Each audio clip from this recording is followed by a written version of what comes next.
Get the fuck up. Simon says, get the fuck up. Throw your hands in the sky. So there's another question here. How do you keep the same focus at getting all the steps down to ensure good form through every rep in a workout? That's a good question. And I have, the way I do things is I have a layered approach to coaching where we have a checklist, okay, that I have people follow. And when I make corrections, when I start with a new lifter I never worked with before, obviously I have to prioritize corrections.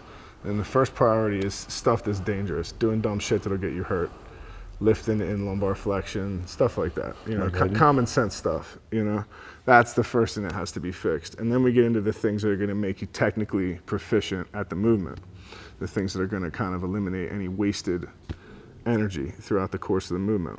And the way I do that is I have a checklist. And one of the checklists, for example, I'll use the squat that I have people do is I'll say air, neck, brace, squat. And they do that every single rep. So when I say air, what I'm referring to is filling low, so expanding the lower abdomen. Say neck, I'm referring to packing the neck neutral.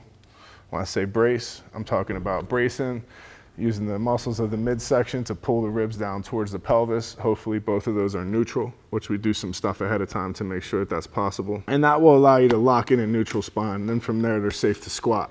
Just doing that beforehand will clean up about 80% of technical issues. So for that reason, I have everybody reset every single rep. So in other words, if we're doing a set, like say they're on their 5th set and they're gonna do 8 reps, they're able to get 8 reps, that's the first rep, they're gonna air, neck, brace, squat.